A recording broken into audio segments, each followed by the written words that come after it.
Kak Ronald? Pak? Pak? Ditanyain sama istrinya, Pak. Cepat sembuh ya, nanti biar ketemu sama istrinya. Jangan dilepas, jangan dilepas. Shalom Bapak Ibu semuanya yang ada di manapun berada. Saya Ronald dan ini istri saya. Saya Risma. Dan hari ini kami akan menyaksikan kasih Tuhan dalam kehidupan kami, di mana saya disembuhkan Tuhan dari COVID-19. Dan inilah kisah kami.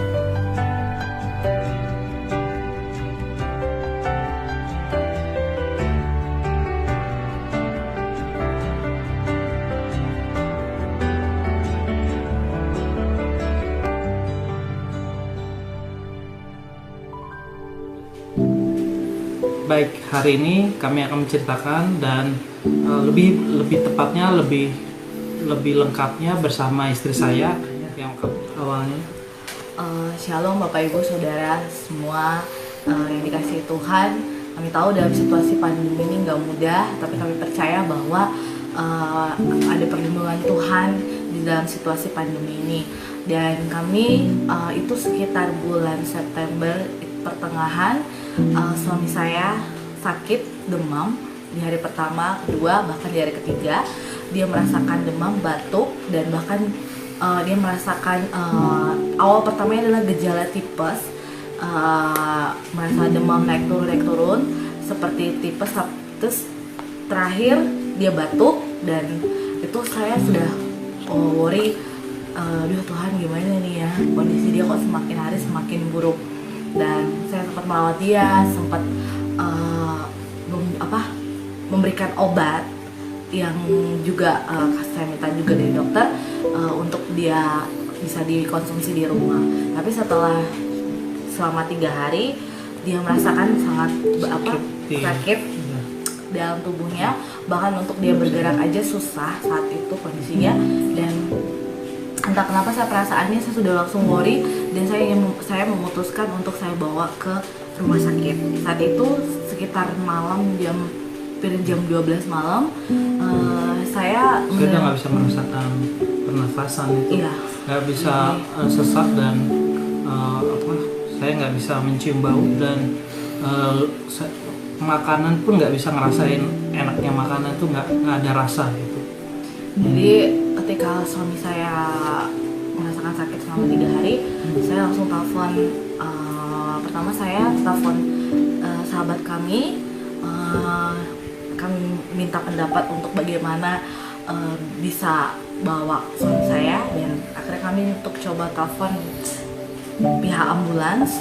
Nah, ketika kami telepon pihak ambulans, begitu banyak mungkin pasien yang begitu banyak pasien yang dijemput ambulan, jadi agak susah saat itu kondisi untuk kami dapat ambulan. Dan suatu ketika kami memutuskan untuk bawa suami kami dengan kendaraan. Akhirnya teman-teman kami datang sekitar 6 pasangan untuk datang ke rumah, dan bahkan suami saya nggak bisa berdiri saat itu. Jadi dia untuk dibawa dari lantai atas ke bawah itu butuh bantuan, dan kami semua bahkan teman-teman itu menggendong suami saya untuk membawa suami saya sampai ke mobil, dan bahkan di perjalanan menuju rumah sakit. Dan sampai di rumah sakit itu hujan lebat, dan sekitar itu kami datang ke rumah sakit pemerintah rujukan COVID. Nah, akhirnya di situ difasilitasi pemerintah di rumah sakit. Akhirnya suami saya mengalami beberapa tes yaitu mulai dari rapid sampai swab. Dan akhirnya di tes swab kedua suami saya dinyatakan positif COVID-19. Di situ saya sebagai istri jujur berat dan nangis, nggak tahu harus bagaimana. Bukan karena suami saya selain sakit COVID-19, suami saya ngalamin kondisi yang sangat kritis. Karena saat itu saturasi oksigen dia 30%. Bapak Ibu Saudara, bahwa normalnya manusia itu saturasinya adalah 95%. Ketika 30% dan dia ngalamin ngerasakan sesak segala macam, itu saat itu waktu dimasukin ke rumah sakit bahkan dimasukin ke IGD sampai pada akhirnya ke ICU. Itu dokter sudah sangat, keadaan rumah sakit itu sudah sangat crowded banget, dan bahkan dokter itu sampai marah kepada saya. Ini benar-benar keadaan pasien sangat kritis. Keadaan pasien ini sangat kritis ketika dilihat CT scan paru-parunya, toraksnya itu sangat jelek dan sangat buruk, bahkan saturasinya 30%, normal manusia itu 95%. 30% ini tuh sangat bahaya dan harus dilakukan tindakan dengan ventilator. Saya saat itu di malam hari itu, waktu menuju pagi itu saya juga nggak tahu harus bagaimana. Saya hanya bisa duduk dan saya hanya bisa berdoa sama Tuhan. Saya nggak tahu harus bagaimana karena kondisi suami saya bukan semakin baik tapi semakin buruk. Akhirnya dokter mengajak saya bicara dan melakukan untuk dia pakai ventilator. Selain ventilator dia harus dipakai beberapa alat medis. Saya juga nggak menggunakan karena kondisi pasien dia harus diobservasi. Jadi ketika dimasukin ICU itu hati saya bergejolak, Tuhan, saya nggak tahu harus bagaimana lagi. Saya yang minta Tuhan sembuhkan suami saya. Dan ketika suami saya sudah ngalamin sampai 12 jam dan habis itu dipindahkan ke ruang ICU isolasi COVID. Nah ketika suami saya dipindahin ke situ, dia sudah mengalami antara sadar dan tidak sadar. Jadi dia mengalami yang namanya hipoxia, yaitu kadar oksigen di dalam darah yang berkurang, saturasi jadi saturasi 30%. Harusnya normalnya manusia ketika bisa bernapas dengan baik itu 95%. Jadi kalau di bawah 50% saja sebenarnya seluruh organ tubuh itu tidak bekerja dengan baik. Bahkan baik itu ginjal, baik itu semua itu tidak akan bekerja dengan baik. Bahkan ini 30% itu ajaibnya jantungnya dia masih bisa berdenyut gitu. Dan di situ ketika waktu dilakukan di ruang ICU, suami saya semakin hari bukan semakin baik tapi semakin kritis. Kondisi semakin yang hanya minta belas kasihan Tuhan. Saat itu saya hanya ketika dokter ngomong dan saya bilang, Tuhan ini gimana, suami saya sakit COVID, bagaimana ini gitu. Bapak ibu saudara tahu bahwa COVID itu juga pasti akan menyebar, bahkan saya ngelawat dia gitu, tapi saya percaya bahwa saya pasti sehat gitu, karena saya tahu suami saya lagi berjuang antara hidup dan mati. Dan saya ketika semakin hari semakin kritis dan akhirnya saat dipasang ventilator keadaannya sangat buruk, dan dia kondisinya antara sadar dan tidak sadar, sudah tidak bisa lagi untuk bisa berkomunikasi dengan baik. Di saat itu saya hanya bisa berdoa sama Tuhan, dan setiap hari saya datang ke rumah sakit. Tetapi hati saya sebagai seorang istri, saya hanya bisa minta, Tuhan, suami saya lagi berjuang antara hidup dan mati. Bagi saya hanya bisa berdoa di situ. Dan saya datang ke rumah sakit dan saya tanya kepada suster, Tuhan gimana ya sus? Loh, suami saya dirawat, kamar sebelah mana? Karena begitu banyak tembok-tembok yang dilapisi gitu. Tapi di situ saya hanya bisa duduk dan saya hanya bisa duduk berlutut. Saya minta belas kasihan Tuhan, saya minta belas kasihan-Mu di tempat ini, bukan karena suami saya, tapi saya minta buat setiap orang yang berjuang di rumah sakit ini Tuhan. Akhirnya saya percaya one day suami saya pasti sembuh Tuhan, pasti sembuh. Kan tahu COVID ini nggak ada obatnya, nggak ada vaksinnya, tapi saya percaya ada kuasa Tuhan di situ. Bahkan setiap kali saya datang saya tanya suster, dan suster bilang belum ada kemajuan, dan perlu dilakukan tindakan plasma darah. Bapak ibu saudara, itu orang yang sudah ex-COVID, embrionya diambil dan untuk dimasukkan dan transfusikan ke suami saya untuk menaikkan antibodinya. Jadi karena tidak ada obatnya, jadi hanya dilakukan seperti itu untuk membantu, dan itu juga belum tentu Bapak Ibu Saudara sampai dia bisa menaikkan saturasi oksigennya dia gitu. Waktu itu saya ketika dibilang harus mencari plasma darah, saya nggak tahu harus gimana, hanya saya bisa hanya berdoa. Dan saya bersyukur banyak sekali rekan-rekan dan banyak sekali orang-orang yang membantu, yang menyumbangkan, bahkan datang ke PMI untuk memberikan plasma darah ke suami saya. Saya hanya bisa berterima kasih sama Tuhan. Dan setelah dilakukan plasma darah, menunggu saturasinya dia naik, saya hanya bisa berdoa. Saya hanya bilang, Tuhan, saya minta belas kasihan-Mu, saya minta Tuhan kesembuhan-Mu. Aku percaya suamiku akan menang atas maut, dan aku percaya Tuhan akan menyembuhkan dia gitu. Terima kasih buat setiap perawat dan dokter yang udah merawat suami saya. Ketika itu perawat WA saya, Bu, Bapak mau bicara. Di situ saya kaget, dan suami saya bisa bisa ngobrol walaupun keadaan dia masih pakai ventilator, dan walaupun keadaan masih dalam keadaan yang saturasi masih belum naik yang masih belum naik yang maksimal gitu. Tapi saya melihat di situ kuasa Tuhan dinyatakan. Saya melihat bagaimana Tuhan menolong suami saya gitu.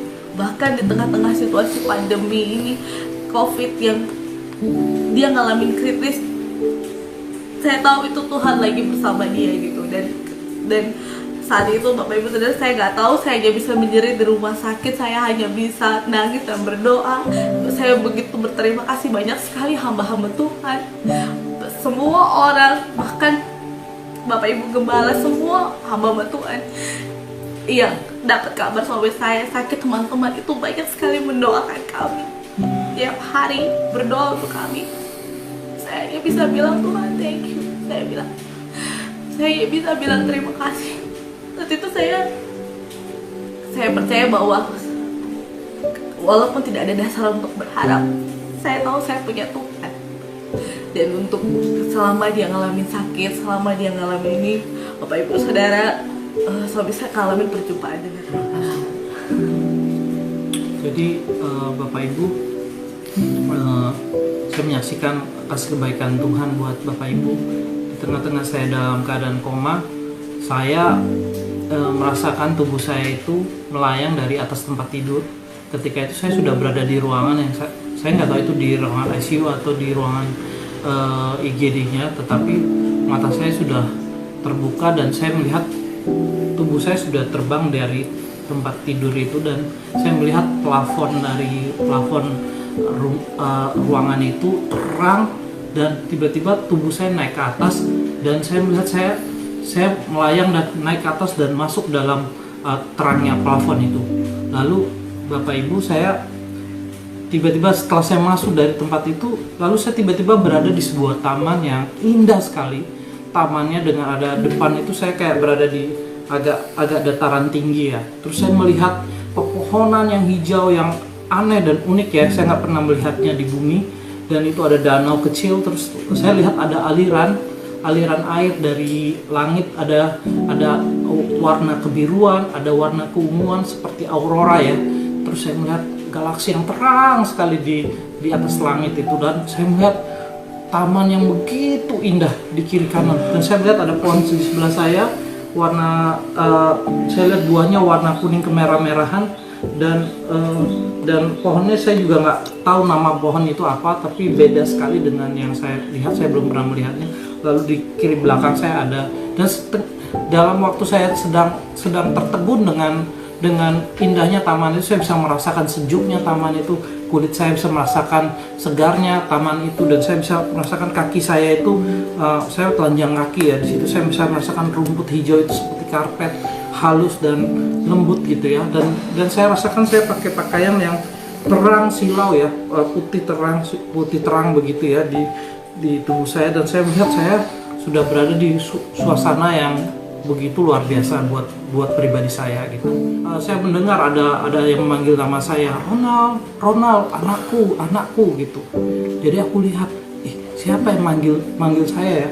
Terus dari balik pohon sebelah kanan saya melihat langsung ada pribadi yang lari, badannya besar, saya cuma setengah badannya dia lari, dia mukanya terang sekali, dan matanya itu saya lihat kayak petir, terus silau terang. Dia pakai baju putih, dan terus dia pakai selendang warna merah ya, ke ininya, ke yang melilit gitu ya. Terus saya lihat dia berlari mengejar saya. Dia berlari mengejar saya. Saya lihat gini, tapi saya nggak takut. Saya merasa damai. Saya merasa tenang. Semakin dia dekat, saya merasa tenang. Saya kayak merasa, wah ini sesuatu yang berbeda. Seperti saya kenal pribadi ini. Ketika dia datang, dia berlutut, karena dia besar ya.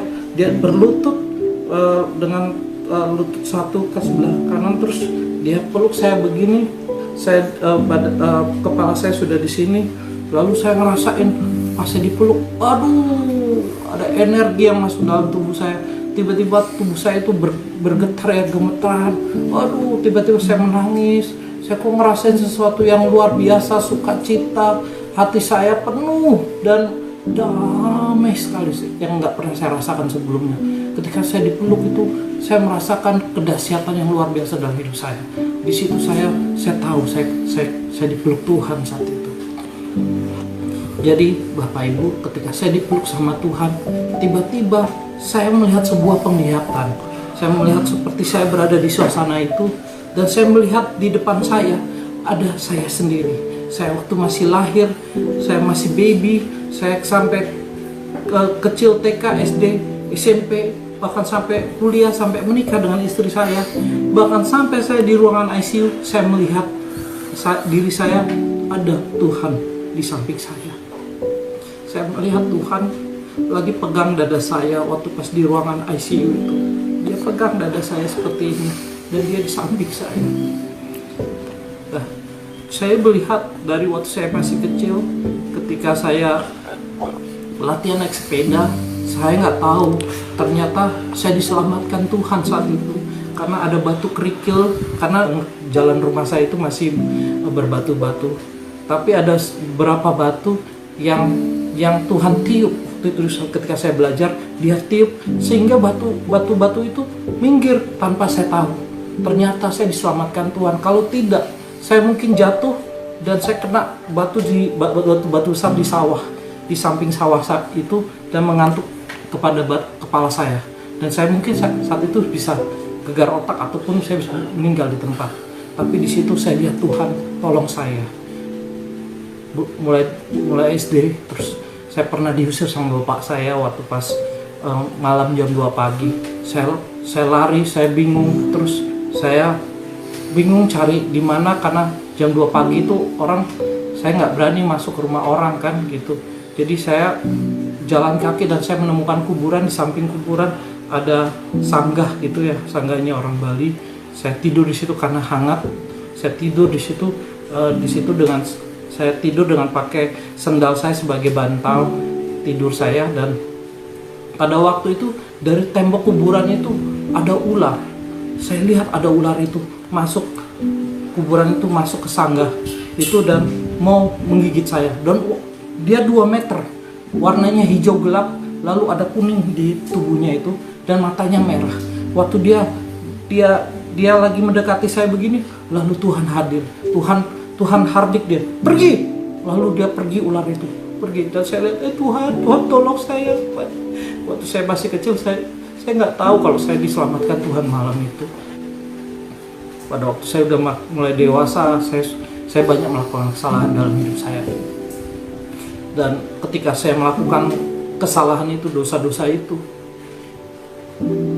saya melihat diri saya melakukan, dan saya lagi senang-senangnya, Tuhan di samping saya lagi nangis. Jangan anakku, kata Tuhan di situ, di samping dia nangis. Jangan anakku, jangan, dia sedih, dia nangis. Dan waktu aku melihat aku melakukan itu, Tuhan ampuni aku, Tuhan.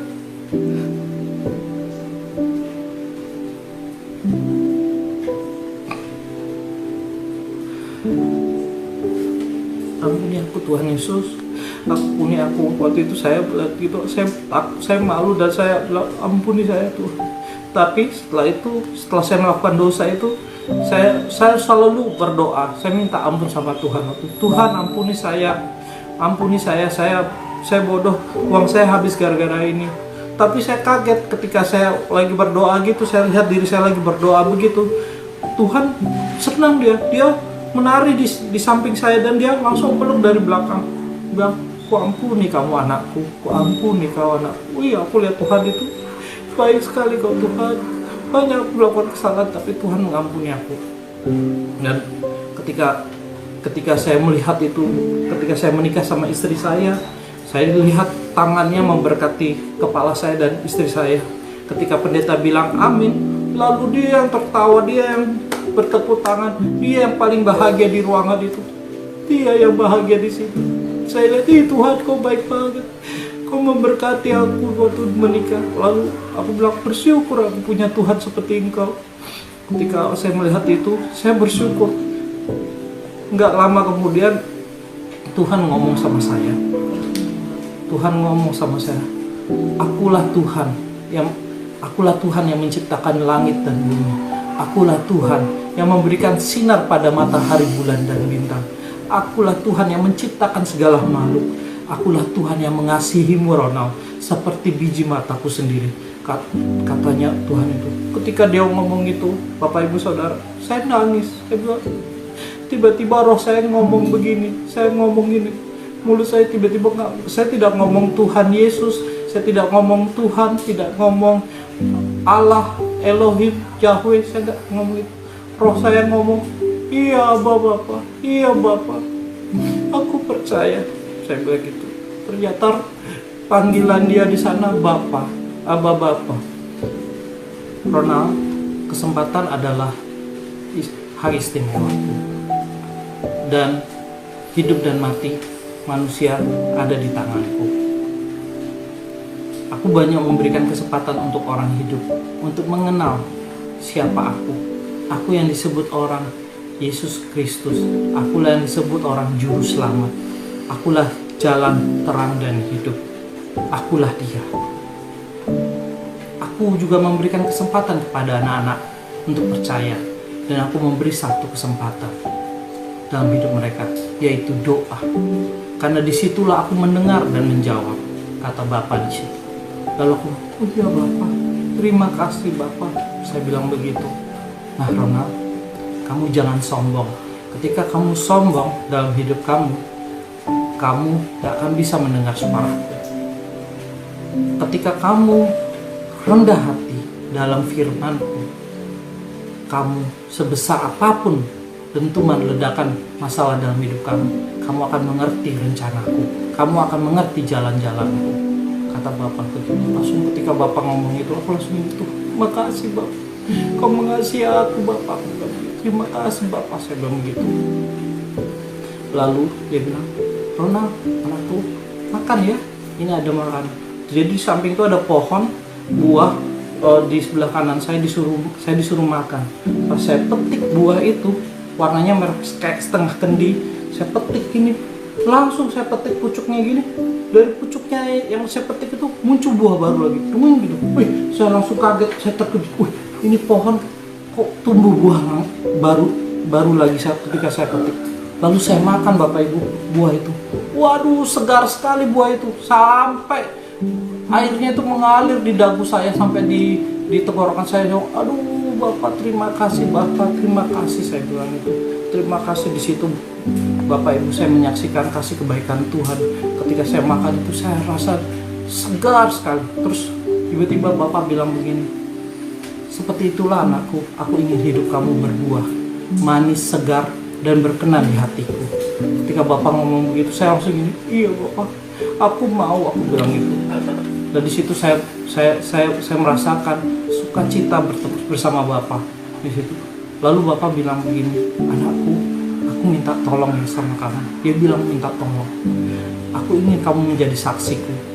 Karena ini tempat hanya persinggahan buat kamu. Kamu kembali ya.